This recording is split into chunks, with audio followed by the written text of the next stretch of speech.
수시 지원의 핵심 체크 포인트를 잡아주실 우리 김희동 강사님을 큰 박수로 맞아주시기 바랍니다.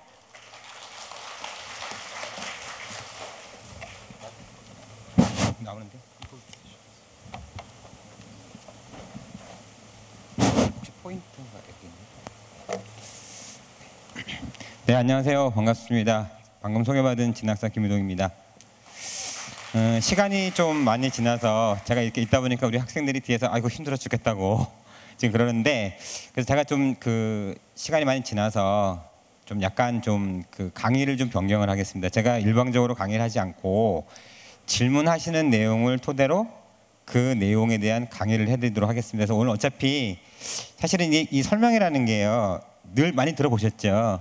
하다 보면은 나한테 맞는 것도 있지만 대부분이 안 맞습니다, 그죠? 그래서 오늘 여기 또 이제 개관을 했고, 그래서 사실 이제 이렇게 설명회 때 질문을 받는 경우는 없습니다. 사실은 시간적으로도 많이 부족하기 때문에. 그래서 반대로 질문하시는 내용, 이제 곧 수시 접수가 이제 시작이 돼서 아마 15일, 16일이면 마감이 되기 때문에요. 나름대로 지금 생각하신 게 있을 겁니다. 그거에 대해서 질문을 해주시면은 각 유형별로 어떻게 준비를 해야 되는지 사례를 들어 설명을 드릴 테니까요. 그렇게 진행하시는 게 좋으실지요? 아니면 제가 또 그냥 일방적으로 강의를 해드릴까요? 어떤 게 좋으세요? 그냥 듣는 데 익숙하시죠? 예, 사실은 그러면 사실은 오신 의미가 없습니다. 예, 제가 항상 상담이 이제 강의를 끝나고 나면 질문을 받으려고 하면은 아무도 얘기를 안 하세요.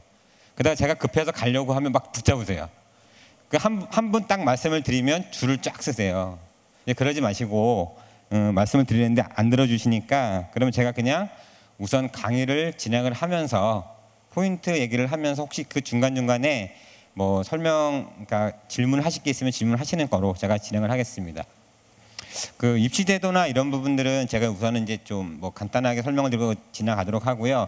지금 가장 중요한 게 이제 어떻게 보면은 교과 전형하고 이제 대학별 고사하고 학생부 종합인데, 사실 영등포에 있는 학생들 같은 경우에는 내신 대비 수능이 상대적으로 조금 안 나오는 편입니다. 그러다 보니까 이제 여기 영등포에 구에 있는 대부분의 고등학교들이 수시형 고등학교가 많죠. 우리가 흔히 얘기하는 게 이제 정시형 고등학교랑 수시형 고등학교라고 부르는데, 실제적으로 이제 수시형 고등학교는 내신 대비 수능이 안 나오는 거고, 반대로 정시형 고등학교는 수능 대비 내신이 안 나오는 고등학교를 얘기합니다. 뭐 공부를 잘한다 못한다는 얘기가 아니라. 그래서 실제적으로 지금 이제 영등포 구에 계시는 학생들 같은 경우에는 정시로 대학을 이제 선택하는 것보다는 수시로 대학 가는 게 훨씬 더 유리할 수는 있습니다. 그래서 이제 그런 것들 때문에 아마 수시에 더 관심이 많으실 건데요. 실제적으로 왜 그런 차이가 나냐면, 수시는 최저학력 기준이 있어도 등급으로 계산을 하죠. 그러니까 똑같은 3등급을 학교에서 요구를 하더라도 11.01부터 23%까지는 다 3등급입니다. 그러니까 내가 23% 끄트머리에 있던 맨 위에 있던 상관이 없다는 거예요. 근데 정시는 뭐예요? 퍼센테이지로 가죠. 그러니까 11.01에 있는 수험생이랑 23%에 있는 수험생은 똑같은 3등급이라도 대학이 최소한 2단계 이상 달라집니다. 그런 것 때문에 사실은 이 수시가 재학생한테는 상대적으로 굉장히 유리한 전형이긴 합니다. 그리고 지금 수시가 커져 있기 때문에 이제 그런 것도 좀 감안을 하시는데요. 지금 입시 전형 같은 경우에서 지금 현재 수시 모집은 이렇게 4개로 현재 구분이 되어 있습니다. 그래서 실제적으로 지금 가장 중요한 게, 이제 학생부 종합 전형을 쓰는 경우에는 대부분 다 비교과 영역을 대부분 다 활용을 합니다. 근데 여기는 함정이 있죠. 그러면 실제적으로 학생부 종합 전형을 지원하는 수험생들은 영등포구에 있는 수험생들을 기준으로 보면 과연 내신은 어느 정도 등급이 나왔을 때 문제가 없을까요? 사실 이게 되게 중요하죠. 대부분의 대학에서 홍보를 오시면 1등급 얘기 안 하십니다. 왜? 겁먹어서 안 올까 봐. 그러면 무슨 얘기를 해요? 우리 학교에 들어온 수험생 중에서 최하 점수를 얘기합니다. 우리 학교는 6등급부터 붙었어요 라고 얘기를 합니다. 근데 실제로 그거에 대해서 우리 부모님들이나 학생들이 현혹당하죠. 6등급도 되는가 보다. 내가 지금 점수가 6등급인데 가능할까? 심지어 이제 그런 경우 있어요. 어떤 아이가 6.5등급인데요. 대학 기준으로 계산을 하면 점수가 400점 만점에 398.99가 나옵니다. 6.5등급인데. 그럼 어떻게 생각해요? 내가 지금 현 점수가 그 대학 기준 만점에 1점밖에 안 빠지니까 충분히 지원 가능하겠다. 근데 문제는 뭐냐면 우리 아이의 점수를 가지고 지원을 하면 나는 지원자 중에 꼴찌에 있다는 거죠. 점수상으로는 그렇게 돼 보여도. 그래서 실제적으로 대학을 쓸 때 비교과 영역에서 교과를 영등포구에 있는 수험생들이 일반고 학생들이 쓴다고 하면 인문계 수험생 같은 경우에는 상대적으로 최소한 안 돼도 2.8등급 안에는 들어있어야 됩니다. 그래야만 상대적으로 활동하는 내역들이 많지 않기 때문에 그거를 어느 정도 커버가 가능하다는 거죠. 그럼 자연계 학생들은 어때요? 최소한 3.5등급 안에는 들어있어야 됩니다. 근데 이걸 이제 다 통틀어서 우리 아이는 이것도 저것도 아니다. 그런데 학생부 종합전형밖에는 지금 현재 답이 없어. 왜? 수능이 안 나오니까 수능 최저 없는 데 가야 돼요. 그랬을 경우에는 최소한 안 나와도 지원하고자 하는 모집 학과에 해당되는 과목이 있습니다. 인문계면 주로 뭐예요? 국어 영어죠. 자연계면 뭐예요? 수학 과학이죠. 근데 거기서 이제 인문계 중에서 상경 계열이 있죠. 경영, 경제 이런 학과들 있잖아요. 여기 쓰는 친구들은 수학에 들어갑니다. 요 과목만 4등급 이내를 찍어주면 학생부 비교과 영역에서 교과는 아무 문제가 없습니다. 근데 만약에 우리 아이가 4등급이 넘어가요. 야, 이거 정말 큰일 났다. 근데 학교에서는 보면 4등급도 쓰라고 해요.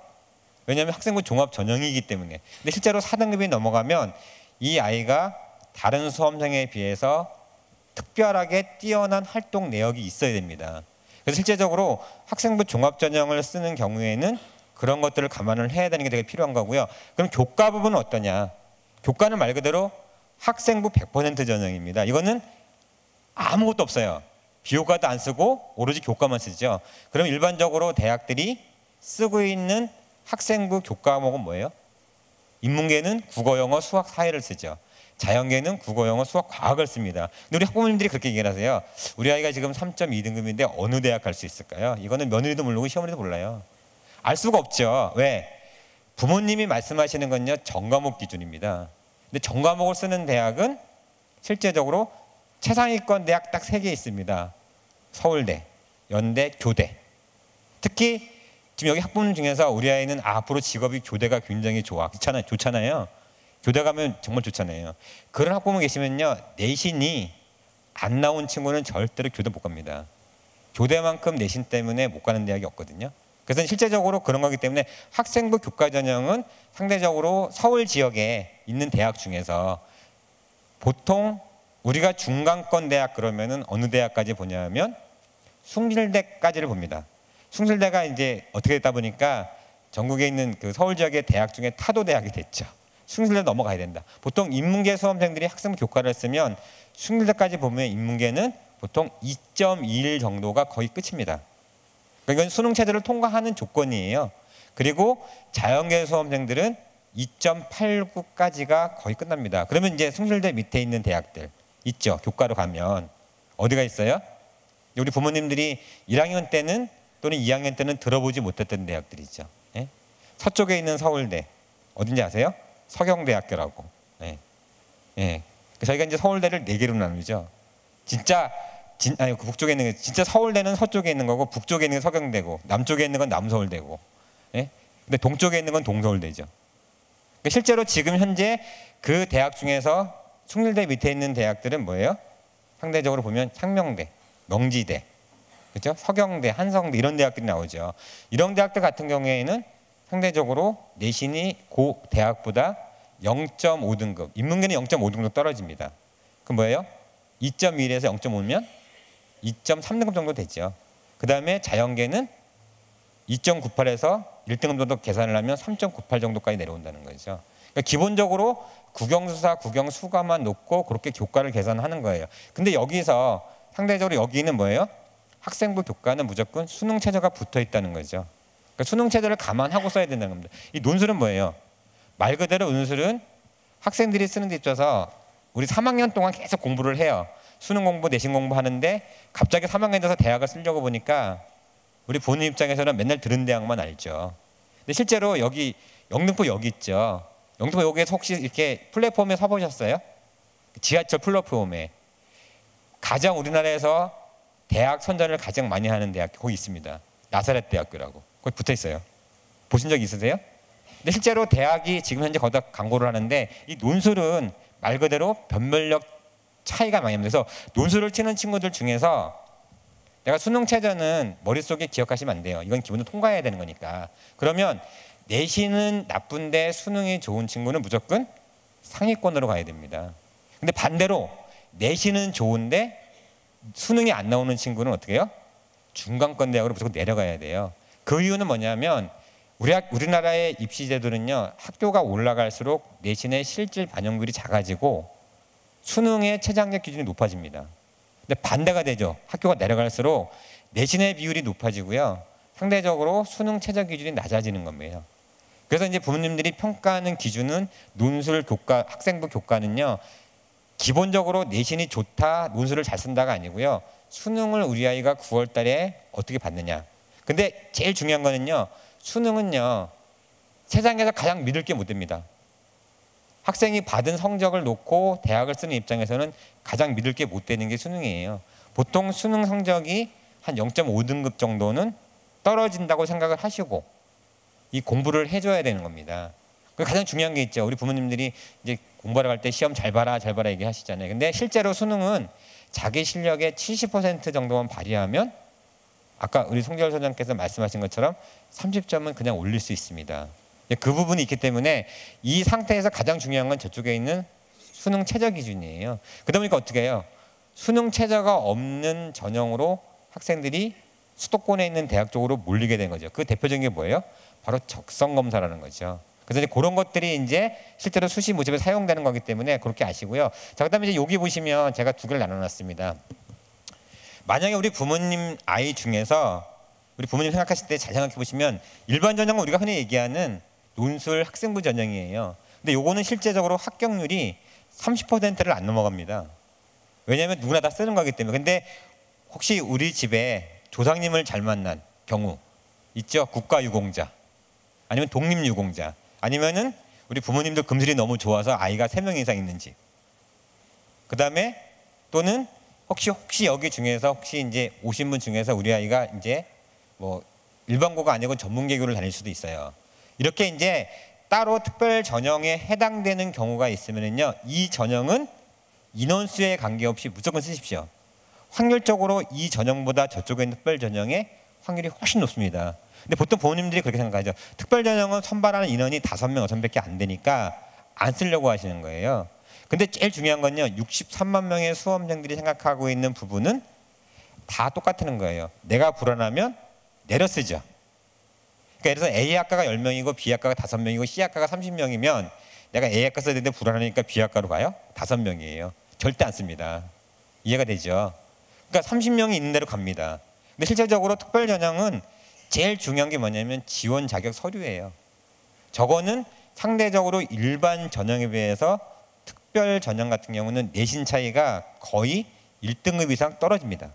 그래서 혹시 해당되는 분이 계시다면 저 전형은요, 모집 인원에 관계없이 지원하시는 게 오히려 합격률이 훨씬 높다는 거예요. 그래서 그건 피해가지 마시라는 겁니다. 대학들도 저 전형에 대해서는 점수가 몇 점인지 전혀 알 수가 없어요.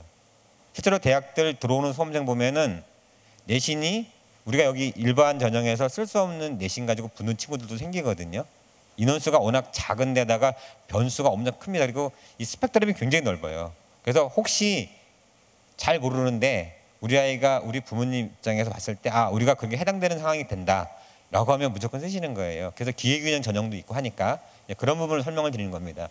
자, 지금 현재 보면 수시 같은 경우 입시 전형이 이렇게 되어 있는데요. 지금 수시가 64.2% 되어 있습니다. 어떻게 보면은 영등포고 입장에서는 나쁜 전형은 아니에요. 근데 이제 전형이 쪼개져 있는데 보시면 제일 중요한 게 교과가 59.8이고 종합이 지금 24.3%입니다. 그러니까 전체 지금 현재 지원하는 전형 중에서요, 전체가 거의 60%가 교과랑 종합인데 제일 중요한 건 뭐예요? 내신인 거죠. 그러니까 내신 자체를 가지고 대학을 쓰는 부분에서 이제 감안을 하셔야 되는 건데, 실제로 이제 보게 되면 실제 수시 인원이 지금 적게 감소를 했다. 이건 뭐예요? 논술은 많이 줄었고 적성 검사는 줄었지만 우리가 지금 현재 상위권 대학들은 학생부 교과 전형 자체가 없어요. 대부분의 대학들이 어떻게 해요? 제일 높은 대학이 현재는 한국 외대부터 있습니다. 외고대부터 쭉 밑에 대학은 다 교과가 있다는 거예요. 그러니까 평소에 내신 관리만 잘 돼 있으면은 얼마든지 쓸 수 있는 전형이기 때문에 실제로 줄지는 않았다는 거죠. 그다음에 또 하나 있습니다. 교과 전형에도 중요한 게 있죠. 올해부터는 수시가 딱 한 번만 접수합니다. 그죠? 그럼 실제적으로 교과 전형들은 대부분의 대학들이 수능 이후에 놔뒀어요. 근데 올해부터는 앞에 지원을 해야 됩니다. 근데 우리 학생들이나 부모님들이 가장 많이 질문하는 게 뭐예요? 여기를 쓰라고 하면요, 교과 전형을 쓰라면 어떻게 얘기를 하시냐면 우리 아이가 수능이 대박 날지도 몰라요. 근데 여기 붙으면 못 가잖아요 라고 얘기를 하십니다. 그렇죠? 실제로 그렇죠? 그러다 보니까 어떻게 해요? 대학을 전부 다 어떻게 해요? 다 무조건 상향 지원을 합니다. 적정하게 지원한다고 보시지만은요, 보시면은 절대로 적정이 아니고 다 상향이에요. 근데 실제로 써보면 교과 전형도 다 상향입니다. 그래서 우리 부모님 생각하시기에 이 학생부 교과 전형은요, 제일 중요한 게 올해는 실제로 지원하는 지원자는 줍니다. 근데 대신 상대적으로 내신 성적은 조금 올라갑니다. 그러니까 여기서 제일 중요한 게 뭐예요? 교과 전형에서는요, 수능 최저를 통과하는 게 가장 중요한 목표입니다. 일반적으로 지금 현재 수능 최저가 합이 6인 대학들이 중간권 대학들이죠. 그러니까 합이 6은 뭐예요? 1호, 2, 4, 3, 3도 다 된다는 거예요. 세 개의 내가 선택권을 갖고 있는데 여기를 쓰는 친구들 중에서 과연 수능 최저에 떨어지는 비율이 얼마나 될까요? 그러니까 절대로 외형적인 지원율에 현혹되지 말라는 겁니다.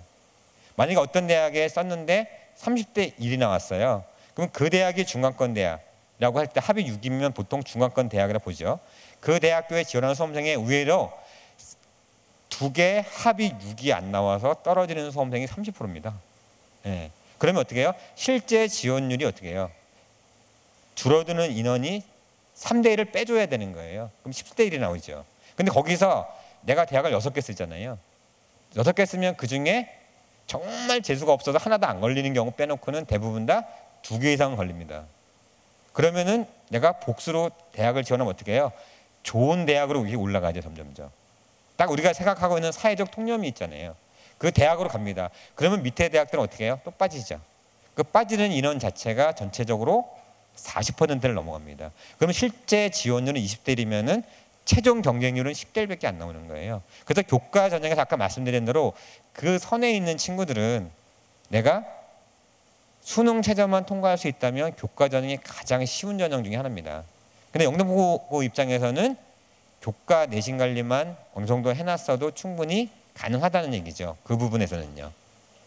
자, 그다음에 이제 지금 현재 제일 중요한 거, 지금 학생부 종합전형에서 부모님들이 보실 때 가장 이제 많이 씁니다, 지금요. 근데 여기서 이제 보실 때 가장 중요한 게 있습니다. 실제로 대학을 쓸 때 우리가 아이가 상위권을 쓸 거냐 중위권을 쓸 거냐의 차이예요. 근데 이제 상위권을 쓰려고 하니까 어떤 부분에서 많이 걸리느냐. 실제로 대학들이 지금 현재 가장 많이 보는 게 뭐예요? 전공 적합성을 본다고 합니다. 근데 우리 부모님들이 보실 때 전공 적합성이 뭐예요? 내가 지원하는 대학교에 또는 모집 단위에 지금까지 활동한 내역이 있느냐 없느냐를 보는 게 전공 적합성이에요. 근데 실제로 없다고 해서 못 쓰는 건 아니지만은 실제로 대학들을 내가 지원할 때 올해는 좋은 게 있죠. 대학별로 공통 내용이죠. 내용 첫 번째는 뭐예요? 좀 이따 설명드리겠지만 학습에 관련된 쓰는 거예요. 학습에 관련. 두 번째는 뭐예요? 교내 활동 중에 의미 있는 내용을 쓰는 거예요. 세 번째는 배려, 나눔, 협력, 갈등 관리를 쓰는 거예요. 마지막 있는 네 번째 문항은 선택이죠. 건국대 같은 경우는 없어요. 근데 동국대 같은 경우는 있습니다. 거기 뭐가 들어가요?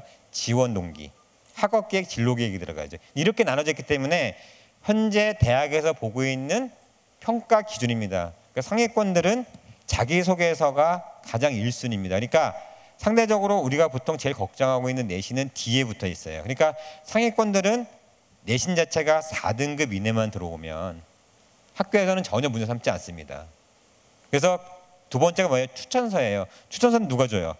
선생님이 주시는 거죠. 요즘은 대학들이 학생들을 선발할 때 교사 추천서를 굉장히 중요하게 생각합니다. 공교육 활성화 때문에. 그래서 보통 자기소개서가 100점 만점에 차지하는 비율이 40점이에요. 두 번째 추천서가 30점입니다. 이게 결국은 뭐예요? 선생님의 학교에서 만들어주시는 내용 자체가 70점이 들어가는 거예요. 그 다음에 면접과 내신은 뭐예요? 상대적으로 30점을 차지하는 거예요. 예. 근데 이제 상위권에 있는 면접은 어때요? 조금 어렵습니다. 조금 더 논리적이고 창의적인 문제를 보라. 근데 중간권 대학을 딱 보시면 어때요?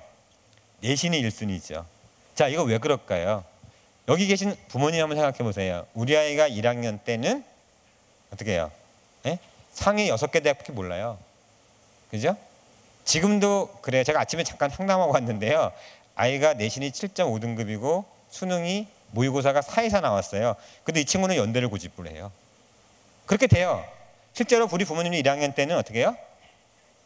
6개 대학, 이제 8까지 포함 7개 대학밖에 모르세요. 그다음 이제 2학년 되면 약간 포기 모드로 가죠. 그래서 대학이 어떻게 해요? 15개 정도 늘어납니다. 근데 3학년 되면 어떻게 해요? 이제 완전 포기 모드죠. 그러면은 서울 지역에 있는 수도권 대학을 다 통틀어서 32개를 만듭니다. 이제 정시가면은 저 지방 대학까지 알게 되죠. 근데 실제적으로 그러다 보니까 어떻게 해요? 중간권 대학을 가기 위해서 처음부터 내용을 준비하는 친구는 아무도 없어요. 예를 들어서 우리 부모님들이 아이를 논술을 가르치는데 아이한테 너 서울여대 가려고 논술 준비하라고 하면은 누가 하겠어요? 안 하죠. 그래서 실제적으로 중간권에 오는 대학들은요, 준비된 내용들이 별로 없습니다. 그래서 대학들이 평가하는 기준 자체가 내신이 1순위가 되는 거예요. 예. 내가 자기소개서에 쓸 내용이 많으면요, 내가 중간권 대학 절대 안 씁니다. 위로 올라가죠. 왜? 이 두 개 다 보면은 상위권 대학 중에서 수능 최저가 입학 사정관 전형, 우리가 얘기하는 학생부 종합 전형에 걸려 있는 대학은 몇 군데 없죠. 대부분 다 둘 다 최저 기준이 없습니다. 예. 그래서 이제 이쪽은 어때요? 자기소개서 추천서 면접관인데 면접은 실제 말하면은 학생들을 선발할 때 저 녀석 떨어뜨려야지 그게 면접이 아니고요.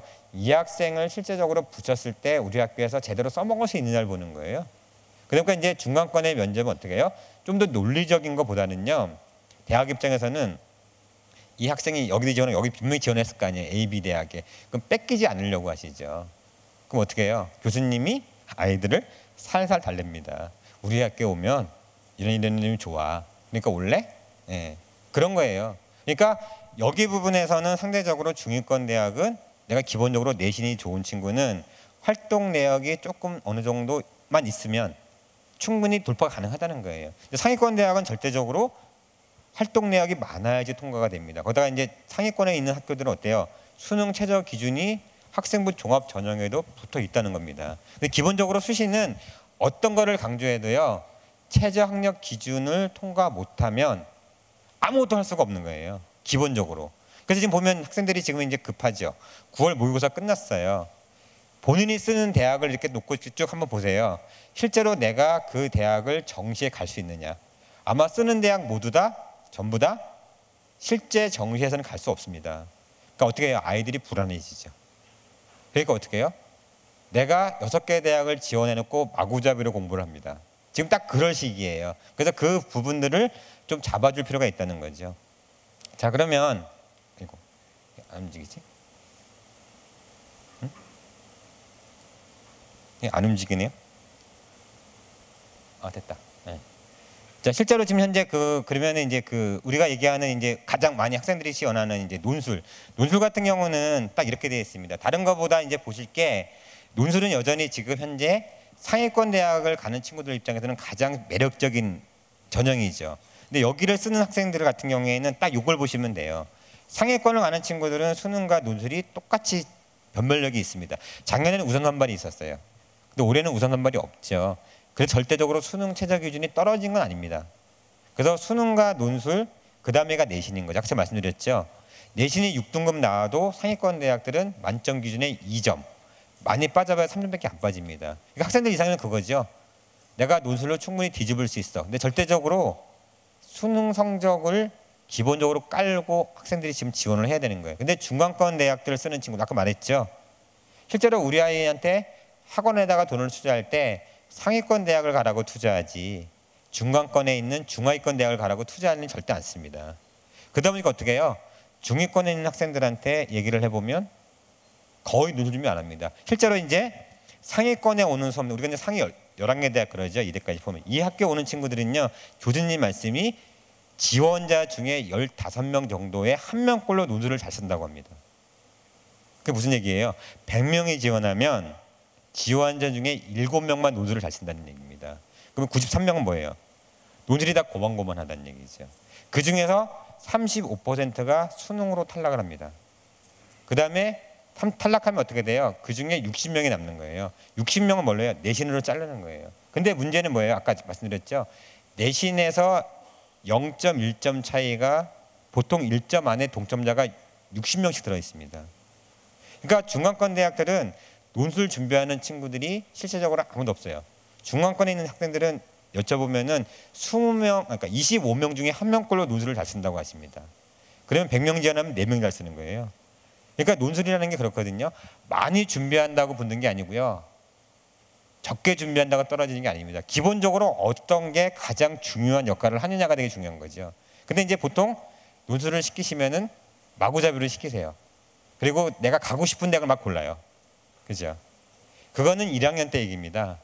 3학년 때는 내가 원서를 그러니까 시험을 보기 전까지는요, 내가 선택할 기준이 있죠. 내가 시험 보고 나면요, 대학이 날 불러줘야 갑니다. 그렇게 되는 거고, 그러니까 지금 어떻게 해요? 현실적으로 갈 수 있는 대학을 최종적으로 골라줘야 되는 거죠. 그런 부분이 있기 때문에 요거를 생각을 하시고 우리 아이가 지금 현재 상위권에 갈 수 있는지 중위권에 갈 수 있는지를 판단을 해보셔야 돼요. 무작정 그냥 연대부터 그냥 저기 한양대까지 쭉 그냥 쓰는 이런 상황은 아니라는 거예요. 그러면 실제적으로 이제 어느 학교에 맞춰서 갈 수 있느냐는 부분이죠. 근데 이게 잘 말을 잘 안 듣네요. 아, 됐다. 예, 질문하셔도 됩니다.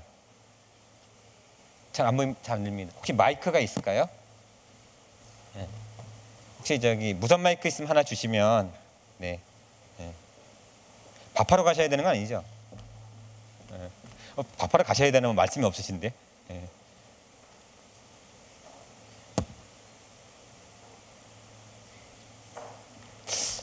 이게 잘 안 움직이네요. 저기 질문 저기 여기 빨간 옷 입으신 분. 네. 어쩌면 제가 설명드리는 것보다 질문을 받고 그 내용을 설명드리는 게 확실히 부모님도 도움이 되실 거예요. 네. 네, 네, 좋은 강의를 해주셔서 감사하고요.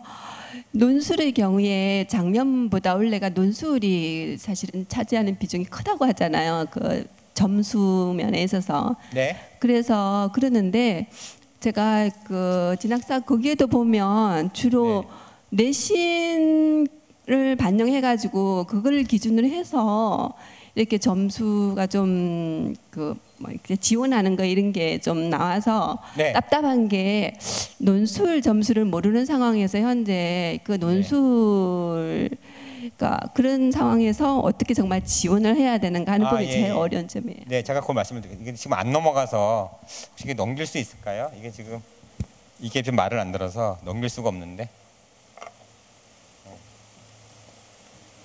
지금 그 뒤에 보시면은 좀 넘겨주실래요? 더 넘기실래요? 논술 쪽 파트가 있습니다.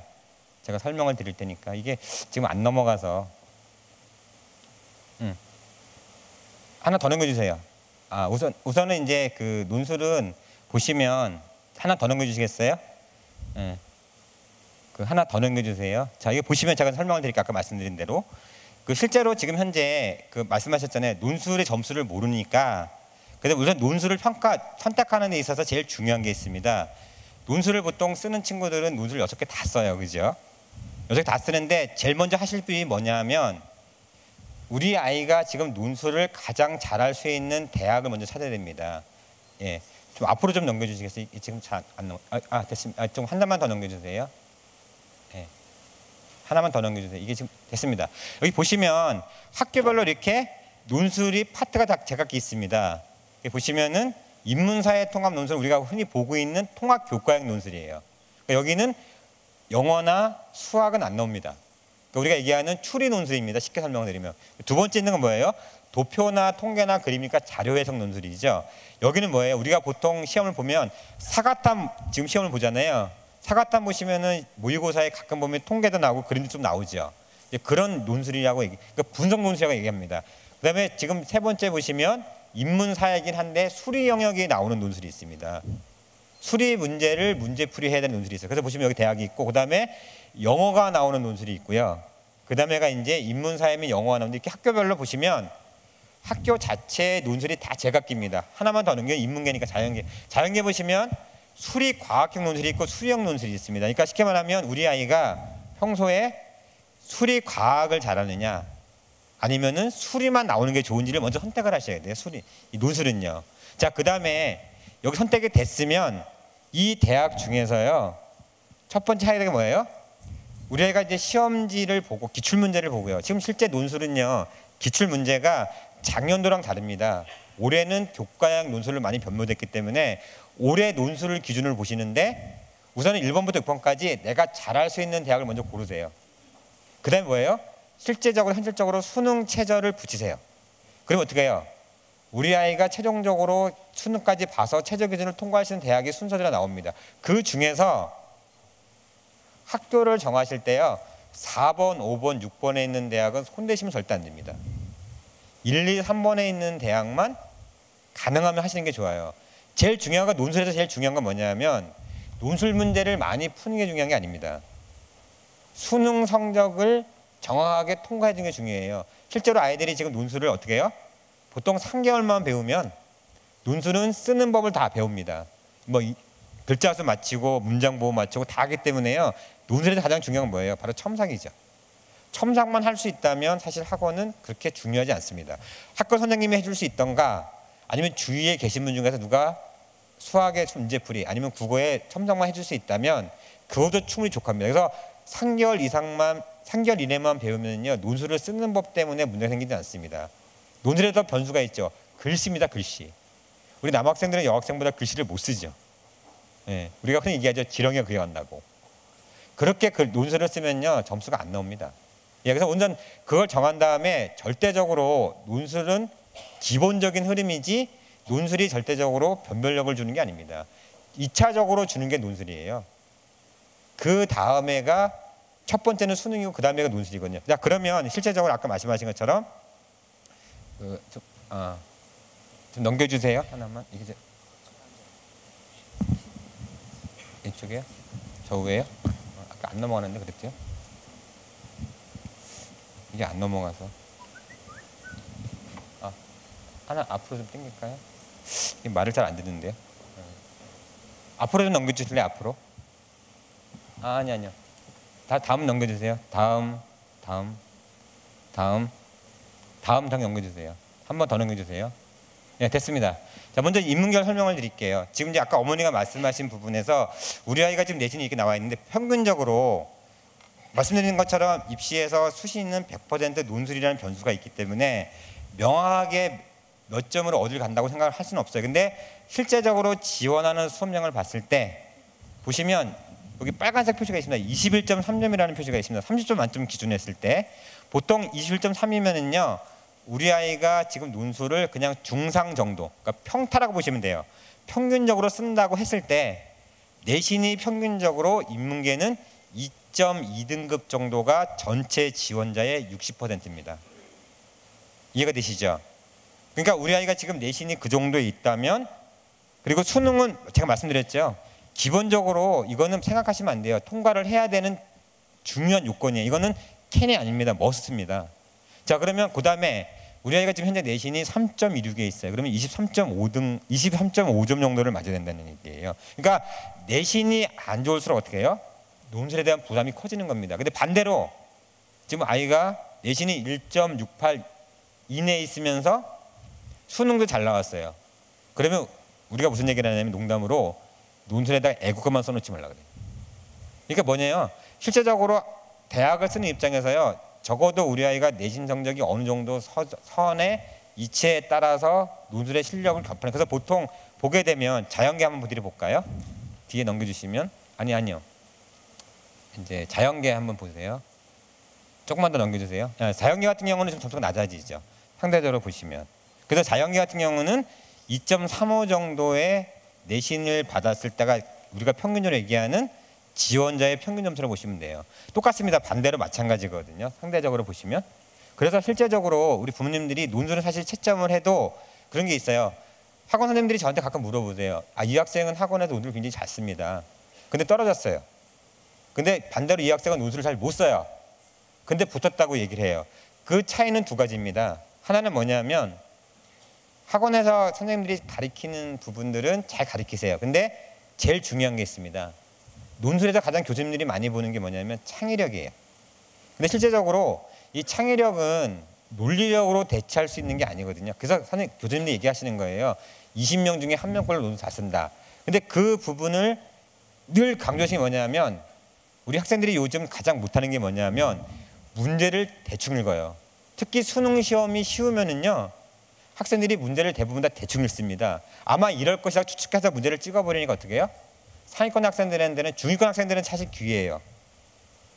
수능이 쉬우면은 중위권 학생들은 성적이 올라갑니다. 근데 상위권 학생은 내려와요. 근데 대부분의 학생들 어떻게 해요? 요즘은 아주 빠른 시대라 무조건. 그래서 보면 교수님들이 늘 강조하는 게 뭐냐면 제시문을 정확히 이해하라는 얘기 있습니다. 그거는 이따 제가 하나 예를 좀 설명드릴 거예요. 그래서 논술 같은 경우는 현재 이 상황인데, 자, 그 뒤에 그 보시면 앞으로 좀 당겨주세요. 앞으로 한번 더 넘겨주세요. 자, 여기 잠깐 보겠습니다. 여기 보시면 제가 써놨습니다. 본인들이 보실 때 모든 학생들한테 딱 똑같이 100% 등록을 되는 건 아니지만 여기 보시면 학생부하고 논술 상관 관계상 1.7등급 이내에 있는 수험생들은 사실은 논술의 영향력이 거의 작아요. 그래서 내신이 상대적으로 학교에서는 중요하게 작용을 하는 거예요. 아까 말씀드렸죠. 상위권에 올라오면 6.5등급이 400점 만점에 398이 나와요. 그러니까 우리 부모님 입장에서 어떻게, 아, 2점 빼기 차이 나니까 뒤집을 수 있다. 중요한 건 이 아이는 지원자 중에 맨 꼴찌에 있는 거예요. 대부분의 수험생들이 400점 만점에 99%가 만점자입니다. 그걸 생각을 안 하시는 거예요. 자, 그다음에 두 번째, 우리 보통 이제 영등포에 있는 친구들, 지금 이제 자사고가 여기도 뭐 장고 하나 있고 일반고가 있지만 평균적으로 2.58. 아까 제가 그 얘기 말씀드렸어요. 보통 인문계는 2.58, 자연계는 3.5 정도 이내에 있으면은 큰데, 만약에 그래도 이쪽에서는 평균에 지금 현재 수시로 사회과대학교 많이 가고 학교가 그나마 영등포 구에서는 가장 뛰어난 고등학교. 그러니까 어딘지는 모릅니다. 뭐 안다고 알려드릴 수가 없고. 자, 그랬을 경우에 보통 어떻게 해요? 3.5에서 3.45 정도가 논술의 영향력이 가장 큰 등급입니다. 그러니까 실제적으로 우리 아이가 지금 5등급이 넘어간다? 그러면은 수능 최저를 다 맞춰도요, 논술을 거의 만점에 가깝게 쓰지 않으면 좋겠고요. 그러니까 무조건 논술이, 보통 이렇게 보시면은요, 선배들 보시면 3반에 한두 명 붙을까 말까 한 게 논술입니다. 왜? 논술은 많이 공부한다고 되는 게 아니거든요. 그래서 보시면 여기 지금 이제 등급 간 격차가 있는데, 실제로 논술이 가장 어려운 대학은요, 서강대랑 연대입니다. 보시면 그 다음에가 어디냐면은 상대적으로 이제 뭐 건대나 동대 같은 경우는 교과형으로 계속 가기 때문에 뭐 숭실대 마찬가지고 서울대도 마찬가지. 그러니까 학교가 점점점 밑으로 내려갈수록 논술 시험은 그렇게 어렵게 안 납니다. 왜? 그쪽에서는 논술을 어렵게 내봤자요, 학생들이 따라오기 힘들어요. 그래서 거긴 뭘로 뒤집어요? 다 내신으로 뒤집는 겁니다. 내신으로. 네. 그러니까 평소에 제가 늘 내신 얘기를 여기를 처음 해보지만, 여기 고등학교 여기 영등포에 제가 장고 우리 직원들로 가봤는데 내신 얘기하면 안 들어요. 왜? 내신은 잘 안 나와도 수능만 잘 나오면 해결이 된다 생각을 하시거든요. 네. 그러니까 지금 3학년 학생들한테 말씀드렸듯이 필요한 과목만 가지고 이 정도 선에서 계산을 하시면은 문제가 없다는 거예요. 그래서 아까 말씀드린 대로 그 선에서 우리 아이를 계산을 해보시면, 아, 우리 아이가 어느 정도 논술을 쓰면은 붙을 것이다 예상이 됩니다. 채점을 해보잖아요. 그 대학마다 모의 지원 해보시면 채점을 해주시잖아요. 그 채점 기준에다가 우리 아이의 내신을 맞추면 돼요. 그러니까 설명드리는 그 내신에. 그러면 아마 부모님들이, 아, 실제적으로 우리 아이가 어느 정도 대학에 쓸 수 있을 것이냐. 근데 가장 그 첫 번째 기준은 뭐예요? 바로 수능 최저 기준입니다. 예, 수능 최저 기준을 먼저 놓고 그 다음에 논술의 모의고사, 그러니까 모의 논술 본 점수에다가 내 내신의 등급을 합산하면은 어느 대학을 쓸지가 딱 결정이 됩니다. 그럼 그 대학이 본인한테 와요? 약간 상향이에요. 왜? 말씀드렸죠. 수능은 정말로 믿으시면 안 된다는 거예요. 우리 부모님 입장에서는 성적이 실질적으로 떨어지기 때문에요. 그래도 어떻게 해요? 우리 아이를 믿어야죠. 방법은 그렇게 없으니까. 예.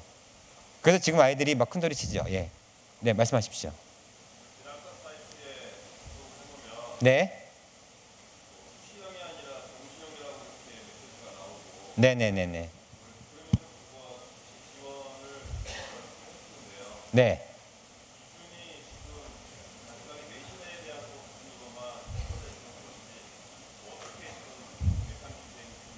아, 그 저기 진학사의 그 저희 사이트에 있는 내용들은요, 이제 그 내신 부분도 같이 들어 있고요. 또 보시면은 거기에 보면은 대학마다 뭐 입학 사정관 부분도 있고 그다음에 이제 뭐 논술 부분도 있는데요. 기본적으로 이제 보게 되면은 내신을 기준으로 보는 경우가 많습니다. 왜냐하면 학생들이 아까 지금 부모님이 질문하신 것처럼 논술이나 이런 것들은 상대적으로 변수들이 좀 있어요. 그래서 학생들이 평가하는 객관적인 기준 자체를 기본적으로 내신을 놓고 보는데, 그게 만약에 이제 그 학교 이제 진학사 사이트에서 이게 수시형이 아니고 정시형으로 나오는 경우는 뭐냐면, 아이가 지원하는 대학교에 내신을 놓고 또는 뭐 다른 거를 요소를 놓고 봤을 때 상대적으로 정시 때 수능으로 지원하는 것이 더 유리하다고 보는 거예요. 그래서 이제 그게 수시형과 정시형으로 나눠지는 얘기입니다. 그래서 이제 그러면서도 불구하고 이제 수시 지원하는 대학을 알려주는 건 뭐냐면, 어차피 지금 현재 수시에 쓸 수 있는 대학들은 6개 대학이 한정돼 있잖아요. 근데 상대적으로 내가 지금 대학을 쓰는 데 있어서 정시가 유리하다는 거지, 수시부에 대비해서 수시가 무조건 안 된다 이런 뜻으로 이제 수시형, 정시형을 나누는 건 아니거든요. 그래서 이제 그 나온 점수에서 가장 그래도 나은 대학에 들어갈 수 있도록 알려주다 보니까 그렇게 이제 아까 말씀하신 것처럼 데이터가 나오는 거거든요. 그렇게 이해를 하시면 됩니다. 네. 네. 네, 여기 지금 좀 마이크 좀 주시겠어요? 마이크 있으시면. 네. 아, 이게 안 넘어가네. 그 교과 100% 기준으로 했을 때요. 네네. 문과고요. 그다음에 상경계나 사범대 쪽을 지원했을 때 요즘 뭐 대학에 물어보거나 인터넷에 보면은 작년도에 그 내신 평균이 나오거든요. 아, 네, 나옵니다. 근데 오픈하는데 네. 컷을 물어보면은 오픈을 안 해줘요. 어디요? 컷. 아, 컷이요? 예, 예. 네네. 첫째는 진학사를 통해서 네. 컷을 알 수 있는 방법이 있는지 하고요. 네. 그다음에 그게 보통 아까 제가 교과 100% 상경대 사범대라고 했잖아요. 네네네. 그런 표준 편차가 어느 정도 되는지 하고요. 네. 그다음에 두 번째는 네. 그 작년도 기준으로 교과 100%에서 평균점이 나오잖아요. 학과별로요. 그 건이면은 뭐 예측이긴 하지만 합격건이라고 볼 수 있는지. 네. 그다음에 세 번째는 진학사 모의 지원에 보면 적합, 소신, 위험이라고 나오거든요. 네네네네. 근데 그게 뭐 자료상으로는 87% 정확도라고 하시는데 네네네네. 그건 또 보니까 작년 기준이 아니고 네. 지원한 사람들의 등수를 가지고 하더라고요. 아, 그거는 그게 예. 신뢰성에 대해서. 네네네. 예. 자, 두 가지 말씀. 지금 현재 대학을 이제 쓰는 입장에서요. 이제 아까 말씀하신 것처럼 학생부 교과 전형을 대학들이 이제 평균치를 내는 건 뭐냐면, 실제로 들어온 수험생의 맨 끝에부터 맨 밑에까지 계산을 합니다. 그래서 이제 평균치를 내는 건데, 대학이 이제 그렇게밖에 못 내는 게 뭐냐면, 최종 컷은, 그러니까 실제로 맨 위에 있는 수험생들의 점수는 별로 안 변해요, 매년. 근데 실제로 밑에 들어오는 수험생들의 점수는 계속 시시각각 변합니다. 그러니까 대학들 입장에서도 작년에 최종 컷이 예를 들어서 몇 등급이었기 때문에 이 점수가 여기를 들어올 수 하고 자신 있게 얘기를 못 하는 거예요. 그건 얘기를 할 수가 없어요. 어느 누구도. 내가 신이 아닌 이상. 그래서 실제적으로 내가 지원했을 때 그 대학 기준에서 평균치에서 내 점수가 예를 들어서 이제 등급이 만약에 3.5등급이 평균치였어요. 근데 우리 아이 점수가 그거보다 한 1등급 높아요. 예를 들면은 그 정도 잡으시면요, 그 대학에는 특별한 사유가 없는 한, 예를 들어서 경쟁률이 막 500대 1 됐어요. 이렇게는 안 나오잖아요. 불가능한 얘기잖아요. 그렇지 않은 경우를 제외하고는 보통 작년에 발표한 대학의 점수 기준에서 우리 아이 점수가 1등급 정도가 높게 나오면 그 대학은 웬만하면 합격을 합니다. 그러니까 보실 때 그렇게 보시면 돼요. 그리고 제일 중요한 건 뭐냐면, 작년도에 나오는 학생부의 성적은 쉽게 말해서 말 그대로 지원자의 참고 점수입니다. 대학 입장에서는 최종 것을 내놓는 부분들이 어떤 문제가 있냐면, 이게 사실은 고등학교 선생님들이 나름대로 또 자료들을 갖고 계시는데 학교마다 최종 컷이 틀려요. 그러니까 예를 들어서 영등포에 지금 8개 고등학교가 있잖아요. 그러면은 있는 고등학교마다 갖고 있는 점수가 다 틀려요. 그래서 그 점수가 기준점이 될 수가 없거든요. 예를 들어 우리 학교는 지금 뭐 4.5등급까지 갔어. 근데 그러니까 우리 학교는 5.5등급까지 갔어요. 그러니까 우리 부모님들이 생각하실 때 그런 부분들은 실제적으로 그렇게 믿으실 필요가 없다는 거예요. 그래서 평균치보다 점수가 한 등급 정도 높게 나오는, 그러니까 평균치보다 내가 한 등급 정도 낮게 나오면 이거는 무조건 추가 합격에 걸립니다. 그러니까 추가 합격이라 생각을 하셔야 돼요. 그래서 이제 그런 부분이 있고요. 이제 진학사에서 하고 있는 무의전 합격 예측은 올해 지원한 수험생들의 그러니까 지원 분포를 갖고 계산을 하긴 하는데요. 전년도에 실제 합격한 수험생들의 분포도 같이 계산을 해줍니다. 왜냐하면 이제 예를 들어서 이 무이전 합격 예측은 진학사에 들어온 수험생들이 거의 아까 말씀드렸듯이 40만 가까이 되지만 제일 많음에도 불구하고 전형 유형에 따라서 들어오는 수험생 숫자가 들쑥날쑥하잖아요. 어떤 데는 500명 들어왔다. 어떤 학교는 200명 들어올 수도 있잖아요. 그럼 편차가 나죠. 그럼 당연히 500명 이상 들어온 대학교의 신뢰도가 더 높을 수밖에 없어요. 인원이 많으니까. 그러면 나는 근데 200명이 있는 대학을 쓴다라고 했을 때 500명 대학보다는 신뢰도가 떨어질 수 있잖아요. 그런 경우를 대비해서 실제 전년도에 대학에서 계산한 발표한 점수하고 진학사에서 모은 자료의 실제 합격자 점수, 또 고등학교에서 선생님들이 주시는 자료가 있잖아요. 그 자료. 그다음에 이제 저희가 이제 1년에 거의 한 1000명 이상 상담을 합니다. 그 상담한 수험생들의 성적 분포도를 같이 계산해서 그 무이전 합격 예측에 보여드리는 거예요. 그렇기 때문에 그 부분에서 아까 100%가 안 나오는 게 87%밖에 안 나오는, 사실은 어떻게 보면은 87%가 높다고 얘기할 수도 없고요, 낮다고 얘기할 수도 없어요. 근데 실제적으로 100%가 나온다고 광고하는 데서는 거짓말인 거죠. 나올 수가 없는 거니까. 그래서 제가 이제 학교별로 이렇게 뽑아보면, 이제 동국대학교를 제가 이제 학교생활 인재전형에서 이제 일단 학생부의 경우를 뽑아봤는데, 이 정도 선에서 지금 현재 올해는 또 오늘 변수가 있잖아요. 수시에 올해는 학생부 전형 자체를 한 번밖에 못 써요, 그죠? 그래서 이제 2차에는 못 쓰기 때문에 실제로 수험생들이 지원해서 여기는 최저 기준이 없습니다. 그래서 이제 실제적으로 요 대학교, 그러니까 동국대학교나 건국대학교나 홍익대나 아주대나 인하대, 이 선들이 이제 보통 우리가 숙명여대까지 포함하면 6개를 같은 라인에서 봐요. 그래서 그 라인에 있는 대학들을 같이 보시면 되는 거예요. 그래서 이제 제일 중요한 게 뭐냐면 학생들이 대학을 쓸 때는요, 딱 포지션대로만 씁니다. 그러니까 예를 들어서 서울대, 연대, 고대가 있잖아요. 그럼 스카이 대학은 스카이 대학만 쓰고요. 서강대, 성균관대, 한양대는 한양대 그 라인만 써요. 그다음에 중앙대, 경희대, 외대, 시립대는 그 라인만 쓰거든요. 그러니까 예를 들어서 지금 현재 여기 동국대가 나와 있어요. 그럼 동국대 같은 경우에 쓰는 친구들은 건국대학교나 또는 그다음에 홍익대, 뭐 숙명여대, 그다음에 이제 그 고대학교, 아주대, 인하대, 이 라인에 같이 쓴다는 거예요. 그리고 이제 그거보다 학생들이 대학을 쓸 때 어떻게 해요? 한 단계 정도 올리죠. 올렸을 때 보통 이제 동국대 쓰는 친구들은 2개 정도를 중경예시 라인에 써요. 그다음에 나머지 대학의 3개 정도는 동국대 라인을 써요. 그다음에 이제 마지막에 남아 있는 거를 이제 밑에 숭실대나 국민대나 당국대를 쓸거나 아니면 4개를 쓸거나 이렇게 보통 쓰거든요. 그러니까 학교에서 학생들이 지원을 할 때 그렇게 패턴을 지원하기 때문에 부모님들이 학교생활 이 학생부 교과 전형 같은 경우에는 상대적으로 내신 가지고 좀 더 명확하게 구분이 되죠.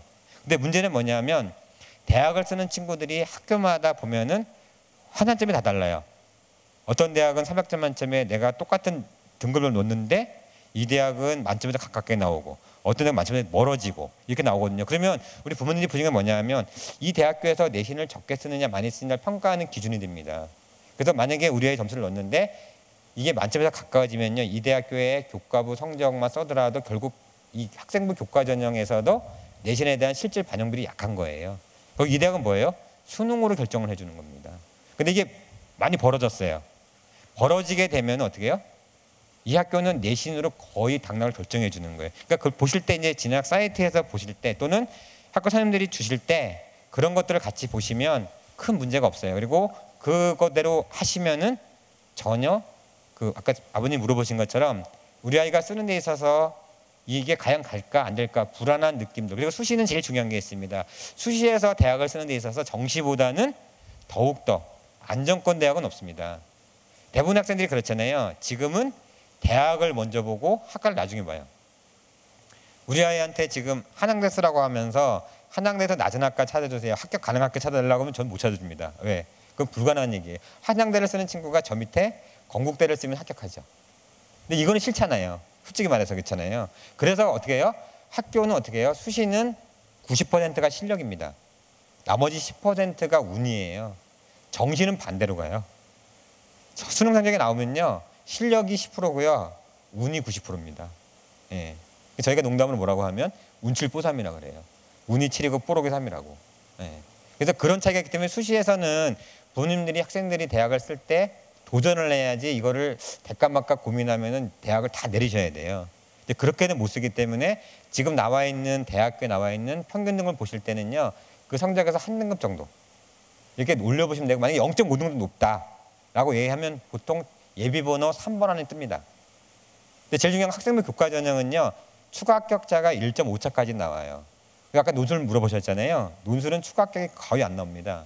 왜냐하면 대학들 입장에서는 같은 2등급이라도 실 1%까지 뽑는 것보다 정시로 넘기면 퍼센테이지로 가잖아요. 그래서 훨씬 더 유리한 점수가 나오기 때문에 대학을 쓸 때 가장 중요했습니다. 학생부 교과든 논술이든 학생부 종합전형이든 인문계 자연계에서 상위권 학과랑 하위권 학과를 구분하는 조건이 있어요.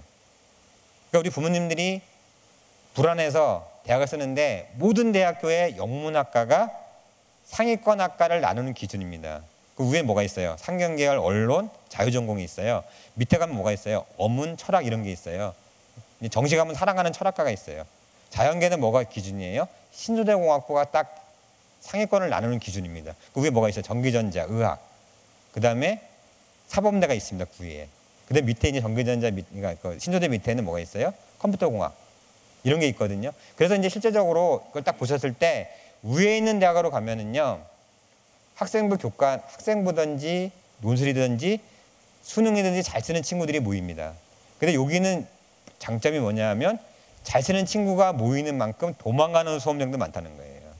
근데 밑으로 내려가면 어떻게 해요? 학생들이 누구나 다 똑같이 학교를 보고 쓴 거기 때문에 밑에 학과는요, 절대로 추가 합격이 안 나옵니다. 예, 그것만 사실은 수시에서 조심하시면 돼요. 다른 것보다도. 왜냐하면 어차피 지원하는 수험생들의 점수 폭은 모든 대학들이 다 1점 안에 다 들어 있습니다. 거기서 이제 누가 소수점 6자리 안에서 내 점수가 더 높게 나오냐 안 나오냐의 차이일 뿐이에요. 그래서 수시에서 제일 중요한 거는 지원율이 아니라는 거예요. 사실 수시에서 지원율은 평균적으로 어느 대학교나 논술은 50대이 넘어가고요.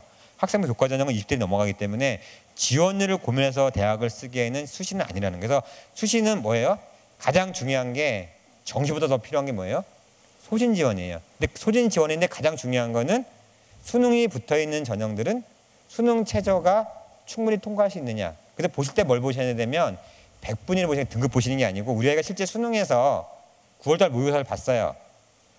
내가 실제로 우리 아이가 최악의 경우에 답안지를 밀려 쓰지 않는다는 조건 하에서 나올 수 있는 퍼센테이지를 생각하시면 돼요. 그래서 우리 아이가 지금 1등급을 지금 요구하는 대학을 쓴다고 하면 이 친구는 평소에 2%를 꾸준히 유지해 주면 1등급을 찍을 수 있습니다.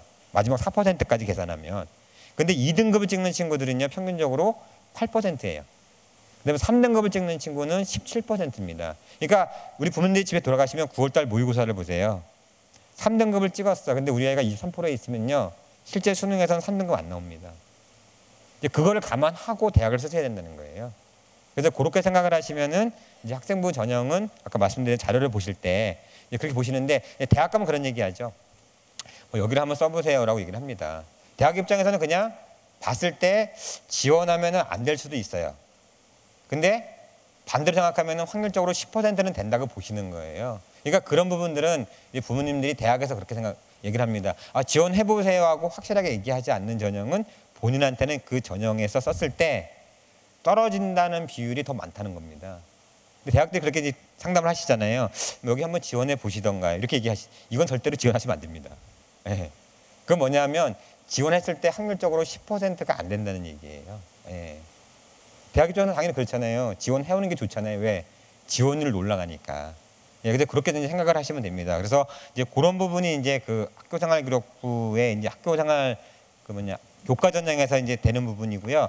자, 그다음에 이제 그 또 설명을 드릴 부분은 지금 넘겨보시면 종합 전형이 있습니다. 좀 넘겨주세요. 아, 이건 다 지나가고요. 네. 조금 넘겨주세요. 질문 있는데요. 예, 질문하십시오. 한양대 같은 경우는 수능 최저 등급이 없잖아요. 아, 예. 아, 적성검사 놔두세요. 네. 예, 그런데 거기가 교과는 안 들어가더라고요. 예, 비교과가 들어갑니다. 예, 50, 50이에요. 그러면 네. 그 얘가 만약에 장래 희망 이런 거가 그 과를 선택할 때 그게 그 비교과를 넣으니까 그게 영향이 있을까요? 네, 충분히 영향이 있습니다. 그러니까 우리 부모님들이 학교를 쓸 때 이제 그런 학교가 두 개 대학이 있어요, 그죠? 한양대학교가 있고 성균관대학교가 있어요. 근데 이제 한양대는 순수하게 다 비교과 100% 씁니다. 근데 이제 성균관대는 학생부 교과 50에 비교과 50이에요. 이 두 가지 뜻이 있습니다. 부모님들이 이제 논술을 쓸 때는요, 상대적으로 학과는 관계없이 대학을 보시잖아요. 근데 대학에서 비교과를 쓴다는 거, 성균관대 같은 경우는 지원자의 99%가 400점 만점이에요. 그러니까 학생부는 전혀 의미가 없어요. 4.7등급까지가 만점입니다. 왜 그럴까요? 성균관대학교는 대학에서 학생이 잘하는 과목만 그냥 계산을 해줘요. 한두 과목. 그러니까 내가 만점 안 나오면요, 성균관대에서는 꼴찌라고 보시면 돼요. 399점 나왔다고 우리의 성적이 잘 나온 게 아니에요. 근데 한양대는 반대로 비교과만 써요. 자, 이건 뭐냐면 두 가지가 있어요. 하나는 뭐냐면 대학에서 봤을 때 서류를 자기소개서를 내면 교과부에서 지금 요즘 요구하는 거 있죠. 뭐 어학 내지 마라를 막 얘기하잖아요. 근데 현재 3학년들은 올해 지원하는 그 조항에 이미 해당되기 전에 이미 서류 작성을 다 했어요. 그렇죠. 거기 써 있는 걸 지울 수는 없어요. 그래서 학교에서 보는 건 뭐냐면 아까 어머니 물어보신 것처럼 비교과 영역만 쓴다는 건 뭐예요? 지원하는 학과에 어느 정도 비교과 영역 자체가 연관성이 있는지 없는지를 보시는 거예요. 성균관대도 마찬가지고. 그래서 무작정 그냥 우리 아이가 점수가 지금 현재 좀 별로 안 좋으니까 우리 아이는 지금 보면 뭐 이제 화학과를 가야 되는데 지금 이게 좀 무섭잖아요. 근데 컴퓨터공학과를 쓴다든가 이랬을 경우에 어떤 문제가 생기냐면 비교과 영역에서 점수가 좀 깎일 수 있어요. 그걸 뭘로 만회해야 돼요? 논술로 만회를 해야 되는 거예요. 결국은. 그러니까 학과가 어느 정도 연관성이 있어서 가는 학생들은 논술에 대한 부담이 조금 줄어요. 근데 반대로 한양대를 쓰긴 써야 되죠. 왜냐면 수능 체제도 없고 정말 좋잖아요. 한양대가 참 좋은 대학이지 그런 거 보면. 학생들이 많이 오라고 하는 거니까. 근데 반대로 내가 학과별로 봤을 때 이렇게 맞춰봤는데 활동 내용이 별로 안 맞아요. 이건 어떻게 맞춰보시면 되냐면 학생부 종합전형에 보면 아까 말씀드렸던 1, 2, 3번 문항이 있잖아요. 그 문항과 연결시켜서 보시면 돼요. 그러면은 한양대학교에 내가 화학과를 쓴다 그러면 평소에 뭐 예를 들어서 화학에 나오는 교과목이 잘 나온다든가 아니면은 동아리 활동을 했다든가 이런 것들이 한두 개 있는 부분들, 이런 것들이 있는 친구가 전혀 활동 없이 그냥 화학과를 이렇게 점수가 낮아서 내려와서 쓰는 친구들보다 좀 유리하다는 거예요.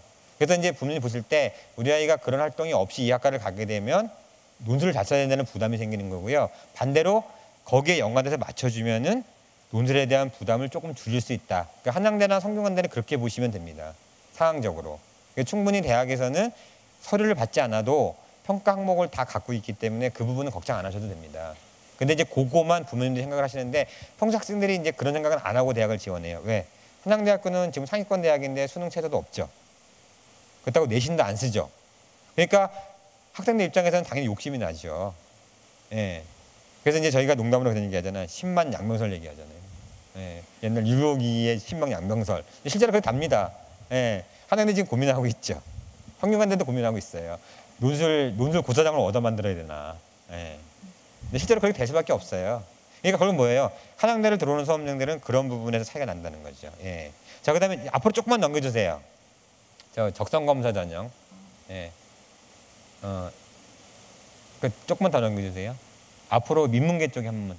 적성검사 제가 간단히 설명을 드릴게요. 적성검사는 지금 서울의 수도권 대학이 11개 정도 하는데 여기에 오는 수험생들에서 가장 고민이 뭐냐면 여기 오는 수험생들의 전체 지원자의 80%가 내신이 3.2등급에서 4.1등급입니다.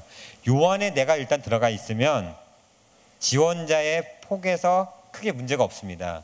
근데 그 중에서 10%가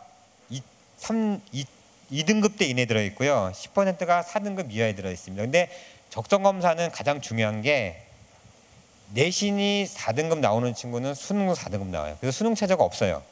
반대로 생각하면 수능 체제가 걸려있는 대학들이 있죠. 고려대 세종캠퍼스나 뭐 홍익대 세종캠퍼스나 이런 대학교는 수능 체제가 걸려있기 때문에 오히려 수능 체제가 있는 대학이 더 유리할 수 있다는 거죠. 지원율 면에서. 근데 특히 적성검사는 제일 중요한 게요. 수학을 다른 과목 위해서 수학을 잘하는 친구가 유리해요. 자, 무슨 얘기냐면 인문계든 자연계든 공이 국어, 영어, 수학 문제가 나옵니다. 그런데 전체 지원자 중에 85%가요. 문제를 다 못 풀고 나와요.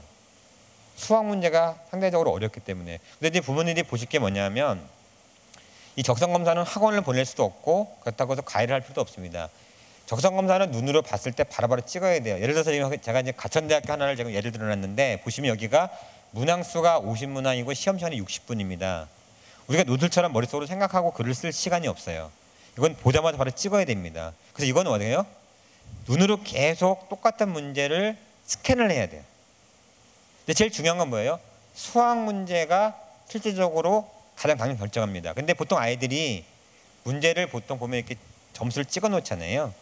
근데 문제는 뭐냐면 비워두면 감점을 당합니다. 근데 비워두지 않으면 감점 처리 당하진 않아요. 근데 대학들이 실제로 적성 검사를 계산했을 때 만약에 1번 문항의 점수가 4점이다. 그러면 1번, 2번, 3번 문항의 점수는 없잖아요. 실제로 없는 건 아닙니다. 대학은 대학 나름대로 또 1, 2, 3번 문항에 미세한 점수 차이를 두고 있어요. 그래 점수를 계산할 수가 있거든요. 왜? 적성검사 자체를 정답을 딱 정확하게 찍어 놓으면 사실은 지금 점수가 나올 수가 없어요. 예, 그래서 이 적성검사에서 가장 중요한 거는요. 내가 눈으로 봤을 때 바로 문제를 풀 수 있도록 반복학습을 하는 게 중요하고요. 또 하나는 뭐예요?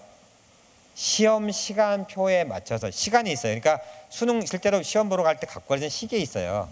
손목시계. 손목시계를 놓고요. 내가 시간 안에 문제 푸는 연습을 많이 해줘야 돼요. 그러면 가능합니다. 그래서 보통 보면 이제 가천대를 쓰는 친구들은 지금 보면 이제 보통 점수대가요. 저 안에 다 들어 있습니다. 그러면 가천대가 지금 현재는 제 1순위죠. 세종대가 빠졌기 때문에. 그러면 요거 말고 그 다음에 많이 쓰는 데가 어디냐면 한성대학교 아이들이 많이 씁니다.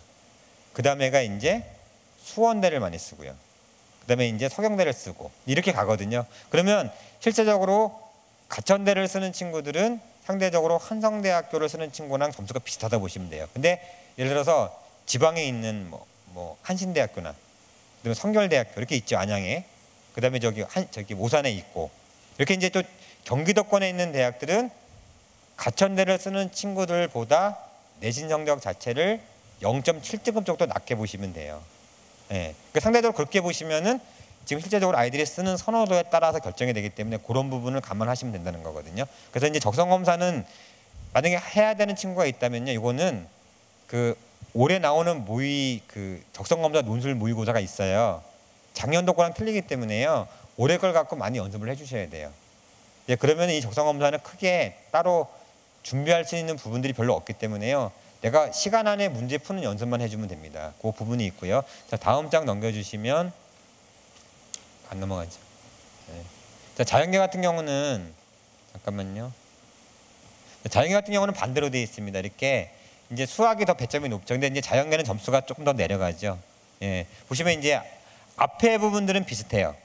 자, 왜냐하면 대학을 쓰는 친구 입장에서는 앞에 있는 친구들은 어차피 저 친구들은 수능보다는 내신 성적이 상대적으로 좋은 애들이에요. 그러니까 앞에는 사실 별 차이가 없어요. 자연계도. 근데 뒤에는 아까 인문계보다는 평균적으로 등급 차이가 좀 더 많이 벌어지죠. 보통 0.5등급에서 0.8등급까지 벌어집니다. 그러니까 이 안에만 들어있으면 학생부 때문에 내가 떨어지지는 않습니다. 근데 적성 검사를 잘 봐야 된다는 얘기죠. 그 부분에서. 그러니까 부모님들이 이제 실제로 대학을 쓸 때 어느 정도 성적 분포도 안에서 아이들이 지원을 하니까 거의 대부분이 저 안에다 들어있다고 보시면 돼요. 예, 그래서 어떻게 보면 저 맨 끝에 있는 거는 내가 적성 검사를 아주 잘 써야 붙는다는 얘기입니다. 평균적으로 3.1에서 4.1 사이만 들어있으면 그만큼 적성 검사에 대한 부분들은 충분히 대비하는데 전혀 문제가 없다고 보시면 됩니다. 예. 자, 그다음 다음 장 넘겨주시면 예, 종합전형 잠깐 볼게요. 예, 다음 넘겨주세요. 자, 여기 보시면 이제 아까 제가 말씀드렸죠. 학생부 종합전형에서 가장 중요한 거는요. 이제는 교내 활동만 쓰는 거죠. 근데 여기 지금 앞에 보시면은 1번 문항이 뭐예요? 고등학교 재학 증인 중에 학업에 기울인 노력, 학습 경험을 쓰는 겁니다. 요거는 뭐냐면 실제적으로 대학이 평가하는 기준 중에서 성실성이라는 항목이 있습니다. 그 항목이 뭐예요? 바로 내신이에요. 그러니까 여기는 예전에 어학 성적이라든가 모의고사 성적을 썼어요. 그걸 쓰는 게 아니고 이 부분에는 뭐냐면 평소에 내가 내신 관리를 어떻게 해가는 과정들을 쓰는 겁니다. 근데 그게 특정한 과목들이죠. 뭐 수학이면 수학, 영어면 영어, 뭐 사회면 사회.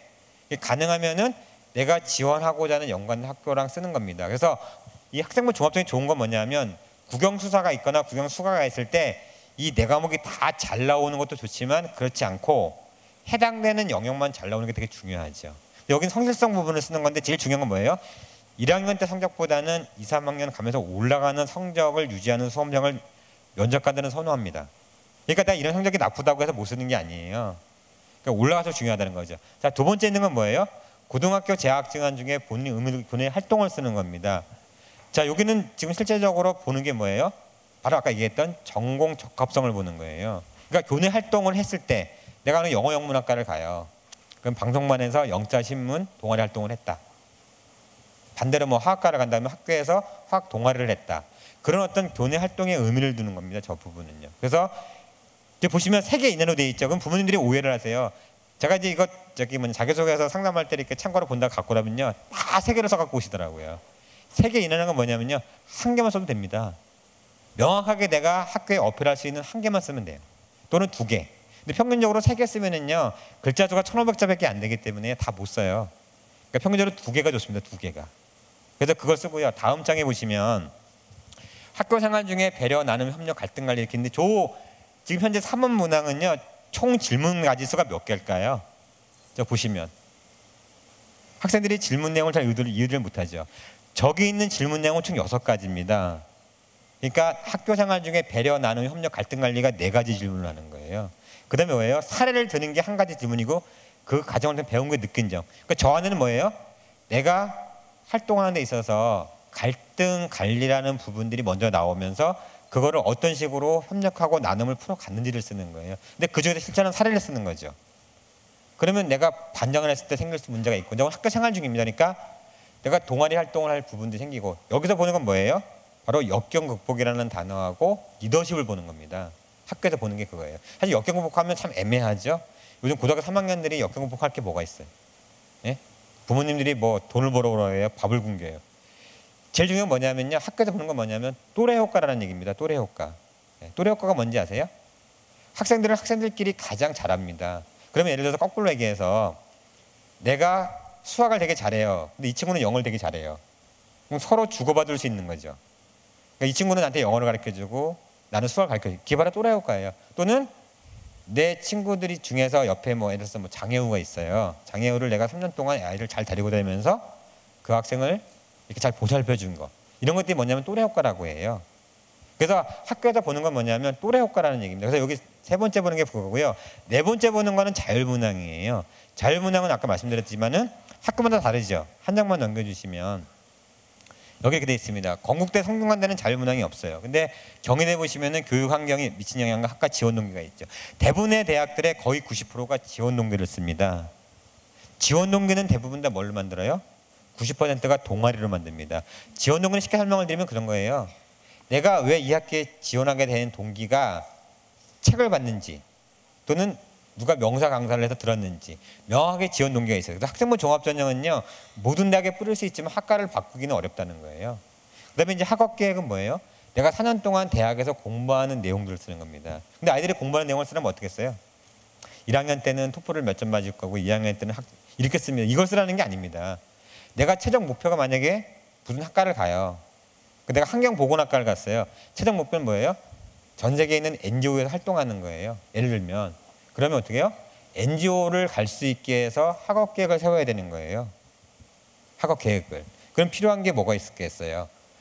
꾸준히 대학 다니면서 봉사활동을 해야 되는 거고, 그 다음에 어학을 쌓아야 되는 거고. 그러니까 어학을 몇 점 만나는 게 그게 중요한 게 아니라, 그러니까 그런 것들이 그다음에 학업에 관련돼서 내가 배우는 과목들이 거기에 연관성이 있는 부분들을 어떻게 해결해 나갈 것이냐. 근데 제일 중요한 게 있죠. 만약에 내가 지원하는 학교가 있어요. 그 학과에 지원했는데 그 학과가 대부분의 대학교들이 다 있는 거예요. 그렇잖아요. 우리나라 대학들은 다 대부분 그렇잖아요. 특별하게 특성화되어 있는 학과 빼놓고는 웬만한 학과는 다 있잖아요. 예를 들어서 우리 학생들이 가장 선호하는 상경계열이 있어서 경영학과가 있어요. 경영학과 없는 데가 없잖아요. 그럼 왜 그만한 대학 중에서 경영학과를 왔나 이거죠. 우리 학교에 왔나 이거죠. 네? 우리 학교가 상위권 고등 대학이라서 왔어요? 그렇게 쓸 수는 없는 거잖아요. 그러면 그거예요. 가장 중요한 학업계획과 진로계획은요, 내가 목표로 하는 목표에 가장 나의 목표를 채워줄 수 있는 학교가 이 학교인데, 이 학교에 가면 특별한 프로그램들이 있는 거예요. 특별한 프로그램이라든가 이 학교에 갖고 있는 커리큘럼들이 내가 최종적으로 이루고자 하는 목표를 이룰 수 있는 대학이다. 이런 부분들이 4번 문항에 들어가는 거예요. 그래서 보면 이제 뭐 서강대 같은 경우도 있고요. 다음 넘겨보시면 이런 식으로 대학마다 거의 대부분들이 뭐냐면 지원 동기를 쓰는 거예요. 그래서 총 이 4개의 부분들이 현재 들어가서 자기소개서 만들어지는데 지금 아까 말씀드린 그렇게 성실성, 그다음에 전공 적합성, 역경극복, 그다음에 리더십, 그다음에 아까 말씀드린 대로 마지막에 있는 지원 동기까지. 근데 이거는 전부 다 뭐예요? 교내 활동으로 충분히 다 채우는 거예요. 그래서 교내 활동이 특별하게 많이 좋은 친구들은 내신이 조금 안 좋아도 충분히 붙을 수 있는 거고요. 그렇지 않은 친구는 대부분 다 그렇지 않잖아요. 그런 친구들은 아까 말씀드린 대로 내신 부분이 충분히 강화가 된다는 거죠. 대부분 다. 사실은 대학에서 학생들을 보내요. 학교에서 뭐 학교장 추천으로 보내라, 추천서로 보내라면 고등학교 입장에서는요. 이 학생이 서류가 이 친구보다 좋은지 안 좋은지 판단하기 근거가 없어요. 그러니까 다 뭘로 뽑아요?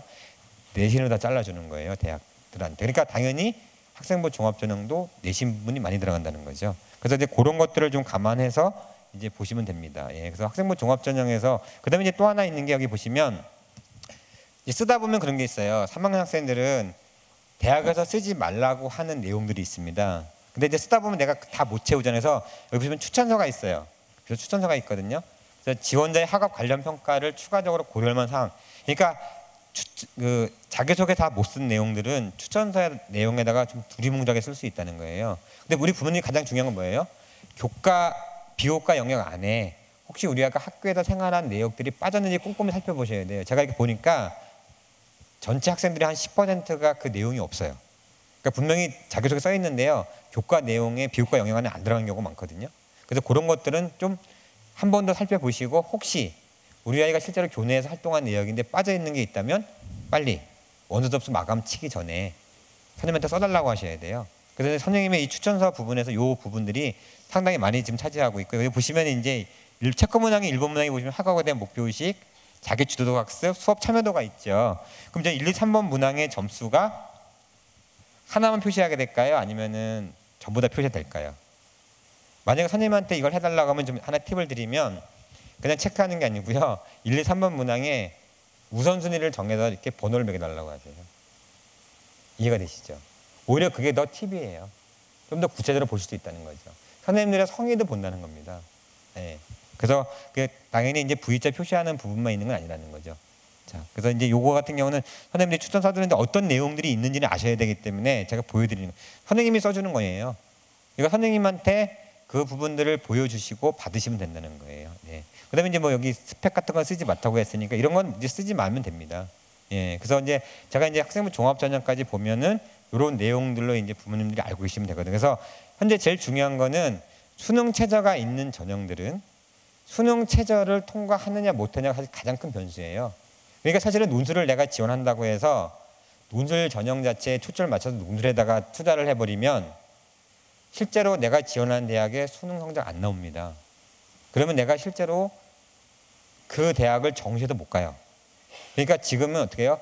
논술을 쓰는 친구들은 대부분 다 수능의 80%를 현재 맞춰야 되고요. 20%는 뭐예요?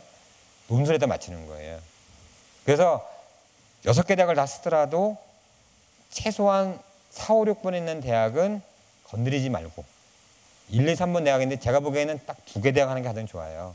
근데 아까 말씀드린 대로 대학마다 지금 현재 각각 다르기 때문에 그런 걸 좀 생각을 하고요. 교과 전형 같은 경우는 아까 말씀드렸지만 내가 붙으면 정시 지원이 안 된다고 그랬잖아요. 그러니까 교과로 써내야 되는 학생들은요. 좀 더 신중한 생각을 하세요. 그래서 내가 지금 실제적으로 교과 써서 이 대학을 가도 내가 다시 4학년을 안 할 거냐. 예. 근데 부모님들이 가장 이제 걱정하고 고민하는 게 뭐예요? 내가 이거 우리 아이들은 늘 보면은 모의고사 성적이 안 나와도 정시 때는 잘 나온다고 자신을 하잖아요. 근데 우리 부모님도 꼭 그걸 믿으시죠. 믿을 수밖에 없잖아요. 근데 내가 이 대학을 썼는데 이 대학은 내가 원래 쓰는 대학보다 한 단계 내렸었어요.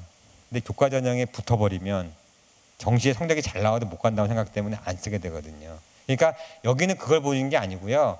우리 아이가 이 대학교에 가게 돼도 나중에 다시 4학년을 하지 않을 거라는 생각을 의견을 교환하신 다음에 쓰시라는 거예요. 그래야만 후회가 없습니다. 예. 요즘 학생들이 재수보다는 반수를 선호하거든요. 다시 그 점수가 나올지 모르기 때문에. 학생부 종합전형은 활동 내역이 별로 없어도 자기소개서에 아까 말씀드린 그 내용들만 들어가 있으면 제일 중요한 게 가장 중요한 게 있습니다. 학생부 종합전형에 쓰는 자기소개서는요. 면접관들이 봤을 때 고3에 썼다는 느낌을 줘야 됩니다. 대부분 보면 전문가들이 이렇게 막 첨삭해 주시잖아요. 그럼 점점점 고급 영어로, 고급 언어로 가요. 근데 대학교에서는요, 고3에 썼다는 느낌만 주면 내용이 좀 부실해도 1단계를 통과시켜 줍니다. 예. 그리고 학생부 종합전형이 추가 합격자가 가장 많아요. 보통 3차까지 뽑습니다. 그러니까 혹시 이제 이쪽으로 해당 사항이 있는 분들은요, 적극적으로 지원하시면 돼요. 그래서 대체적으로 이제 이런 것들이 실제적으로 우리 부모님들이 이제 올해 남은 수시 기간 동안, 기간 얼마 안 남았잖아요, 접수까지. 그런 것만 알고 계시면 우리 아이가 실제적으로 현실적으로 어느 대학 갈지를 판단해서 보내시면 된다는 거예요. 무조건 다시 한번 재수하는 게 능사는 아닙니다. 가면 갈수록 그게 점점 어려워지는 상황이기 때문에. 그래서 이제 그런 것들 좀 감안하셔서 준비를 해주시면 될 것 같아요. 제가 이제 여기까지 간단히 설명을 드리고요. 뭐 연결 설명인데 혹시 질문 더 있으신가요? 네, 저기 마이크 좀 하나 주시면. 네. 저 자연계 논술 전형에 지원할 때 네. 고려해야 될 어떤 주의사항이 있으면 알려주십시오. 아, 자연계 같은 경우는 사실은 인문계보다는 사실은 문제풀이 형태잖아요. 근데 이제 학생들이 그런 게 있어요. 보통 이제 대학마다 문제풀이를 할 때 1, 2, 3번 문항, 보통 3개 문항이 나오는 경우가 많아요. 근데 그런 얘기 하죠. 1개만 쓰면 떨어지고 2개 쓰면은 추가되고 3개 쓰면 다 붙는다 얘기를 하거든요. 근데 실제적으로 이 수학 문제 같은 경우에 문제를 풀 때 이제 문항 수가 보통 3개 중에 2개를 선택하라고 많이 얘기를 하세요. 그래서 지금 현재 봤을 때 아예 문제를 못 푸는 부분들이 생기면은요, 그 문제는 그냥 포기하고 놔두세요.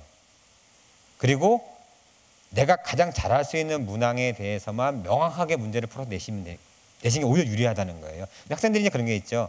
문제를 비워두면 문제가 생길 수 있기 때문에 1번 문항도 찔끔, 2번 문항도 찔끔 이렇게 푸는 친구들이 되게 많아요. 대부분의 수험생들의 전체 지원자 중에 거의 90%가요. 문제를 다 못 풀고 그냥 찔끔찔끔 풀고 나오는 수험생들입니다. 근데 그렇게 하면 오히려 한 문제를 명확히 푼 친구보다 점수가 더 낮아요. 근데 이건 인문계뿐 아니라 자연계뿐 아니라 인문계도 마찬가지라서 딱 봤을 때 이 문제풀이 형태가 나왔을 때 상대적으로 이 문항은 내가 도저히 풀 수 없는 문항이다 하면 풀 수 있는 문항에 집중해서 그걸 정확히 풀어내시는 게 중요하고요. 또 하나 중요한 건 뭐냐면 학교에서 보는 거는요, 정답을 보는 게 아니거든요. 문제풀이 자체가 가장 빠르고 편리하게 문제를 풀었느냐를 보는 겁니다. 자연계 논술은요. 그래서 보면 학생들이 수학 문제 같은 거 문제풀이 하게 되면 정답은 똑같이 1번, 그러니까 점수가 1번이라고 하면 그 문제를 풀어가는 수험생들의 그 유형이요, 20가지 넘게 나옵니다. 그 안에 내가 들어가는 부분이 필요하기 때문에요. 자연계 쪽은 그 부분만 조심하시면 될 것 같아요. 그리고 이제 아까 말씀드린 수리형이냐 수리과학형이냐. 그러니까 과학형이 더 유리한 친구들은 과학에 집중을 하고요. 유리한 친구는 수리형만 집중해서 문제를 대학을 선택하면 조금 더 유리할 수 있다고 생각하시면 됩니다. 네. 답변이 되셨는지요? 네. 또 있으신가요? 네. 네, 말씀하세요. 네, 저기 네. 수시 지원할 때 저희 아이는 지금 문과인데요. 네, 어디 계신 거죠? 네? 어디 계신 거지? 아, 이쪽에 계시구나. 네, 이게 저희 아이는 불빛 때문에 문과인데 내신보다 수능이 더 높게 나오거든요. 근데 수시 지원할 때 진학사 보면은 안정, 합격 가능, 소신, 위험 그렇게 나오더라고요. 근데 어떤 식으로 이게 정시가 더 잘 나오는 애는 어떤 식으로 지원을 해야 되는지. 지금 현재 수능이 지금 현재 그 내신보다 좋은 친구는 흔히 정시형고등학교라고 그러는데요. 정시형이라 하지만 결국은 이제 수능이 잘 나온다는 것은 이 친구 입장에서는 논술을 얼마나 쓰느냐에 달린 거예요. 그러니까 이 친구 같은 경우는 중간권 대학을 가는 게 아니고요. 상위권 대학으로 올라가야 맞는 거예요. 근데 선생님은 이제 내신이 낮으니까 내신에 맞는 대학을 이렇게 추천을 해주시더라고요. 만약에 내신에 맞는 대학을 찾으려고 하면은요. 중간권 대학으로 내려가시면 없어요. 이게 학교가 내려가면 내려갈수록 이게 내신 편차가 너무 많이 벌어지기 때문에요. 오히려 수능이 좋은 친구는 수능 최저가 높은 데로 가는 게 더 유리해요. 최저만 맞출 수 있는 곳으로 그러면 쓰는 게 더 그렇죠. 그게 맞는 거예요. 그러니까 아. 내신은 아까 말씀드렸잖아요. 내신은 좋은데 수능이 안 나오는 친구는 내려 쓰는 게 맞고요. 네네. 반대로 내신은 나쁜데 수능이 좋은 친구는 위로 쓰는 게 맞아요. 그래야지만 그 학교를 맞출 수가 있어요. 그러면 그 예상 그거 할 때 그 학교 들어가 보면은 내신 환산 점수 그게 나오죠. 학교별로 유불리 그게 진학사에서 보이더라고요. 그러면 유리한 쪽으로 써야 되는 거예요, 학교를요.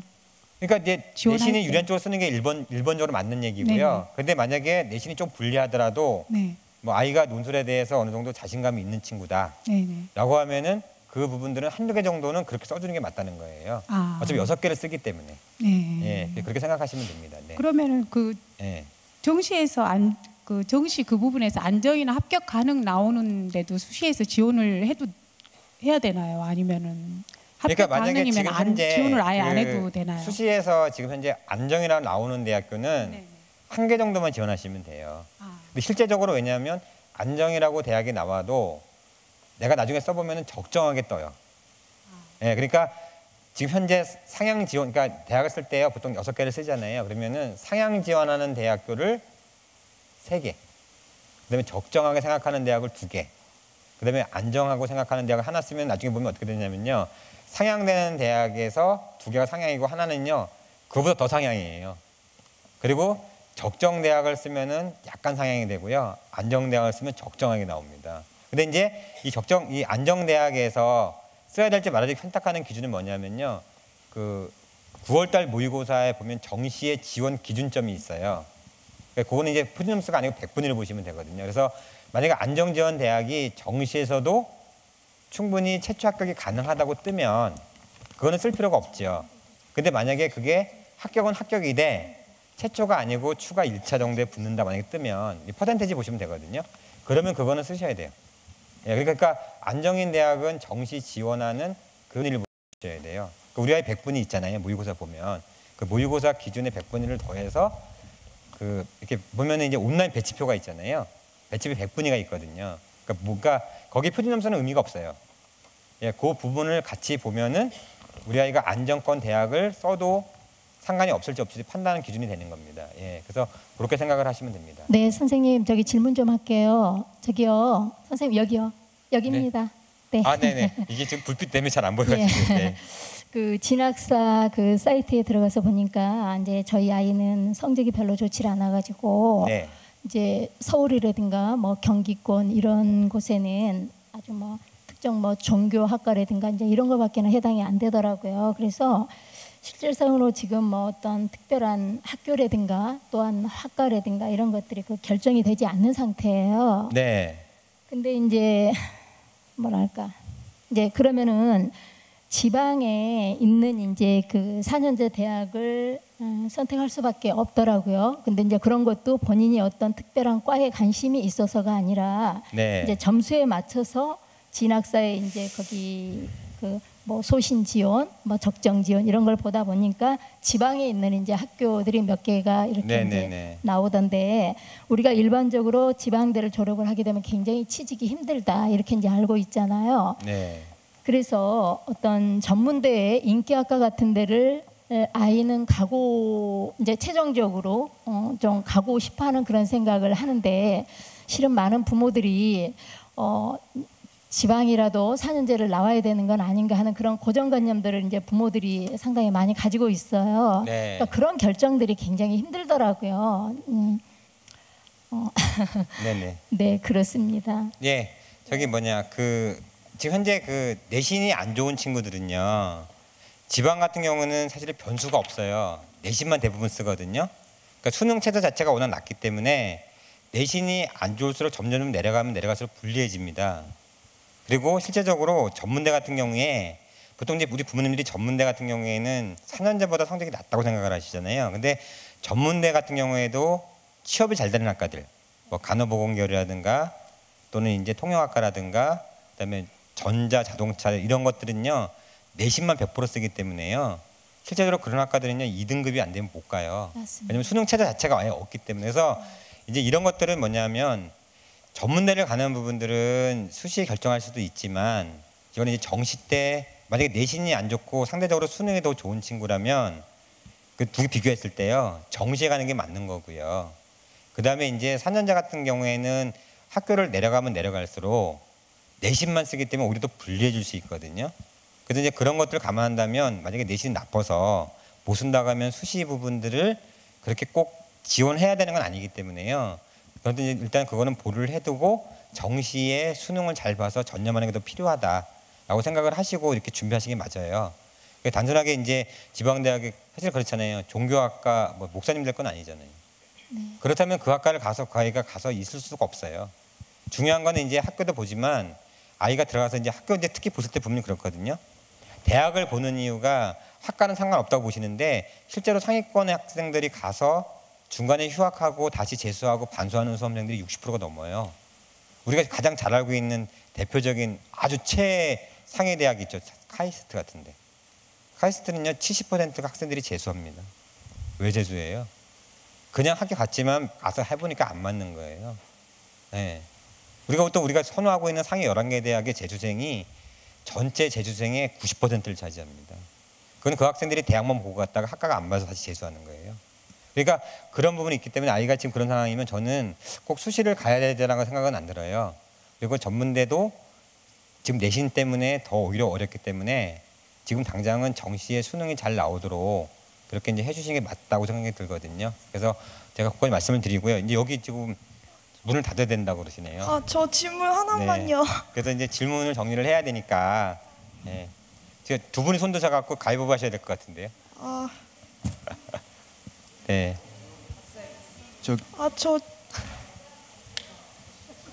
와 미치. 안 들려요. 마이크 좀 주실래요? 마이크. 시간이 많이 됐네요. 네. 아, 저 근데 네네. 혹시 자소서 문과 논술 1번에 준비하는데요.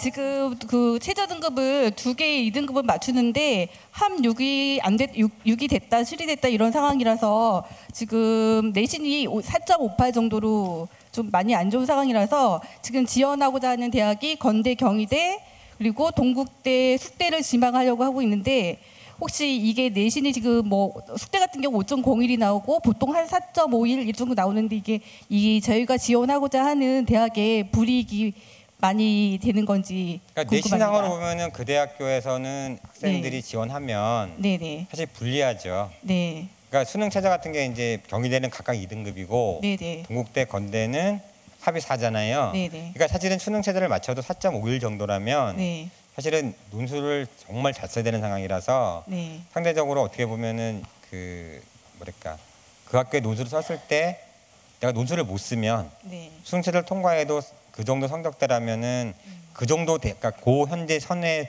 수준의 대학이라면 사실은 내신으로 뒤집기가 상당히 어렵죠. 그럼 상황적으로 지원하지 봤을 때는. 않는 게 더 좋은 방안인가요? 그러니까 사실은 논술을 말고요. 네. 만약에 아이가 학생부 종합전형이 된다면 네. 그게 훨씬 더 유리하다는 거죠. 예. 저 근데 만약에 그쪽이 안 된다고 하면은 논술을 잘 쓰는 부분 뺏기는 사실은 기대할 수밖에 없는 그러니까 거예요. 논술은 지금 잘 쓴다고 해서 지금 논술만 계속 준비하고 있는데 네. 이게 과연 논술을 잘 쓴다 하도 이 학생부 내신이 이렇게 안 좋으니까 이게 가능성이 네. 없을 건지. 그러니까 지금 내신도 상황에서 가능성이 보면은 있는지. 이제 논술은 네. 본인이 잘 써야 된다는 조건 하에 그냥 쓰는 거고요. 근데 일반적으로 아이가 논술을 그냥 중상 정도 쓴다고 하면 수능 최저를 마친다고 해도 최저 기준을 통과한다고 해도 네. 그 정도 성적대라면 사실 그 붙을 수 있는 확률 자체가 그렇게 높지는 않아요. 근데 지금 현재 보면은 2개 영역 2등급 정도로 나오기 때문에 네. 그 대학을 포기하고 수시를 무조건 못 쓰기는 어렵다는 거잖아요. 네. 이제 그러니까 지금 현재 상황으로서는 그 쓰려고 하시면은 이제 논술을 잘 써야 된다는 그런 조건 하에서 써야 되는 거예요. 그냥 근데 논술을 그냥 평상시대로 그냥 중 정도 평균으로 쓰면 특별한 상황이 없는 한 붙기가 쉽지 않아요. 예, 그렇게 보시면 될 것 같아요. 네, 알겠습니다. 저 네. 하나만 아니 질문할게요. 여기 끝나 있어서 어쩔 수 없어요. 지금 죄송합니다. 빨리 질문하셔야 되는데. 저 학생인데 지금 자소서 1분 때문에 진짜 아니 예체능인데 하려면 일로 오세요. 나머지 분은 가셔도 됩니다. 딱 한 분만 오세요. 다 오시면 안 됩니다. 저도 지금 저녁에 또 다른 약속이 있어서 가야 되니까. 별도 질문이 있으신 분 오늘의 설명회가 여러분께 귀한 시간으로 다가가졌기를 그리고 여러분 모두에게 좋은 결과 있기를 부탁드릴게요. 이상으로 영등포구와 진학사에서 공동 주관한 2015학년도 수시 성공 전략 설명회를 모두 마치겠습니다. 안녕히 가세요.